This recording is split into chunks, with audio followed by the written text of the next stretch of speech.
Y entonces por fin llegamos a la independencia de México. Claro, es la primera vez que sucede que un país siendo independiente lo primero que decide aceptar es una monarquía. Ese Iturbide sí que estaba mal de la cabeza.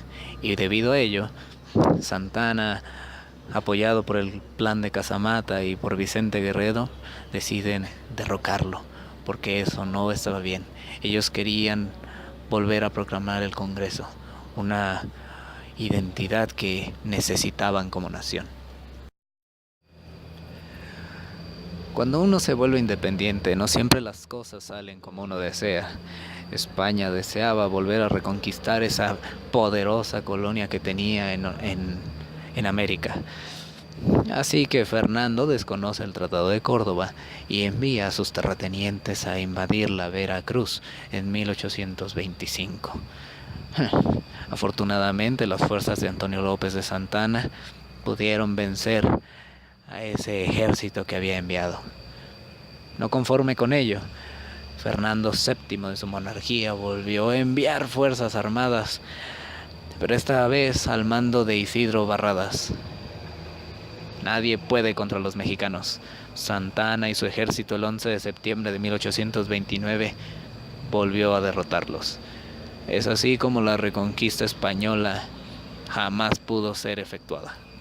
Y entonces resulta que después de la independencia de México, pues esas ganas de independizarse se quedan plasmadas en el ámbito nacional y por tanto los habitantes angloparlantes de la zona norte que estaban en Texas deciden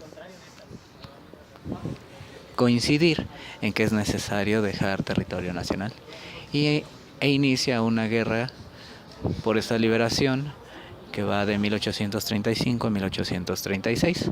Lamentablemente Santana fue vencido por el general Houston y todos ya sabemos la historia. Texas se va para el otro lado. Que un día Santana junto con sus más allegados se acercaron a una pastelería donde lamentablemente esa pequeña reunión terminó en una rencilla y el restaurante ligeramente dañado, algunos platos rotos. De ahí que ese lugar, al ser una pastelería, ocasiona una revuelta a nivel internacional entre dos países, Francia y México, lo cual se convierte en la llamada Guerra de los Pasteles. La realidad es otra, había intereses de por medio. Francia colocó barcos en la zona norte de la costa de Veracruz, los cuales detenían las embarcaciones que estaban cerca y no dejaban pasar productos. Posteriormente ingresaron al territorio nacional y los mexicanos no somos acatones, así que dimos buena batalla y la intervención francesa se detuvo. Nosotros pudimos derrotarlos, así como lo oyen. La Guerra de Estados Unidos y México, comprendida en los años de 1846 y 1848, también se conoce como Mexican-American War, las cuales se basaron en pretensiones expansionistas de los Estados Unidos, cuyo primer paso fue la creación de la República de Texas.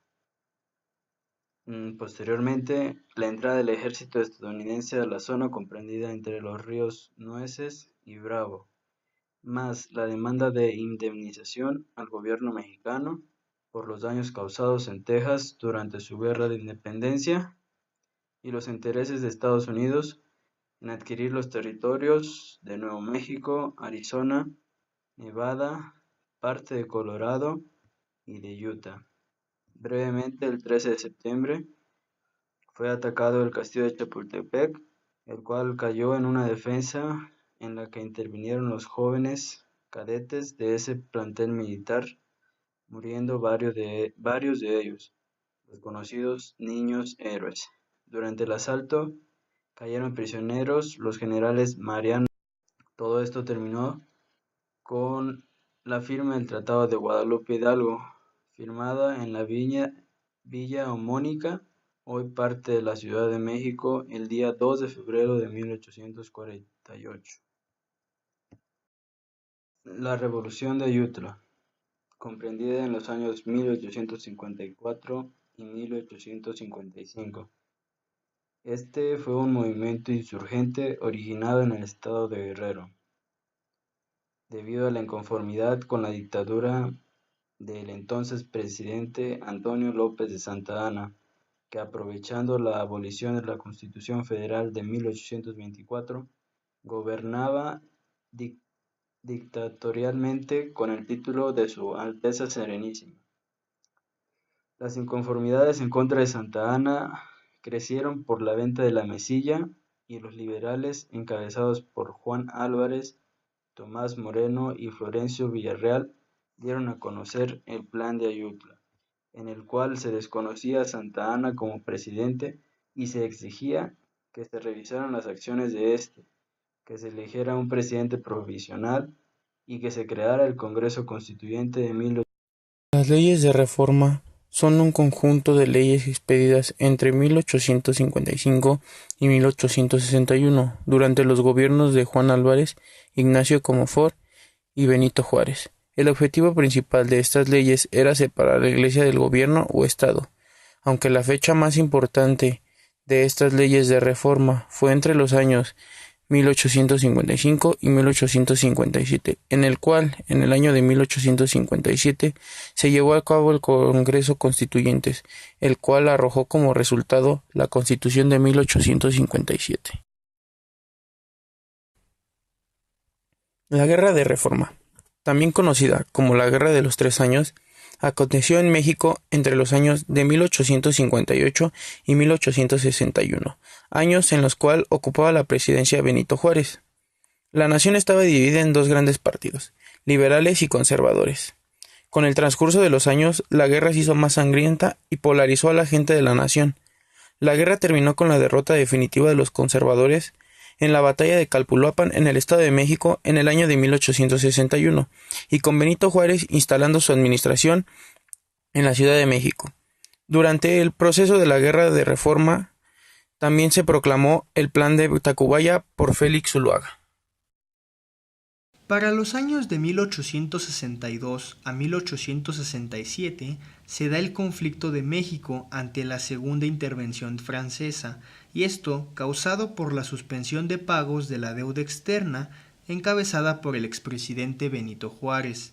Como respuesta, Francia, Reino Unido y España formaron una alianza por la Convención de Londres y anunciaron su intención de enviar tropas a México. Las tropas de la alianza llegaron a Veracruz en 1862 y entraron en negociaciones con el gobierno de México. Los dirigentes de las misiones británicas y españolas decidieron volver, pero los franceses anunciaron que ocuparían México.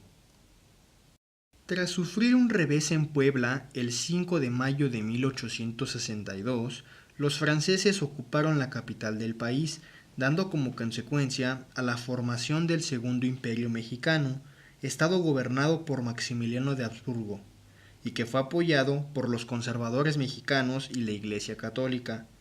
Tras una serie de problemas que debió enfrentar el Imperio francés de Napoleón III en Europa, las tropas francesas instaladas en México fueron repatriadas para defender sus intereses. Esto facilitó la derrota definitiva de las tropas imperiales por el ejército mexicano, donde Maximiliano fue ejecutado en Querétaro en 1867. La restauración de la República se da en los años de 1868 a 1876. El expresidente Benito Juárez se dedicó a reconstruir el país, cumpliendo los mandatos de la Constitución de 1857 y atrayendo la inversión extranjera con la pacificación del país y con proyectos que actualizaban la infraestructura del transporte. Los gobiernos de Benito Juárez y Sebastián Lerdo de Tejada se propusieron a diversificar la agricultura, establecer industria, infraestructura de comunicaciones y la generalización de la enseñanza.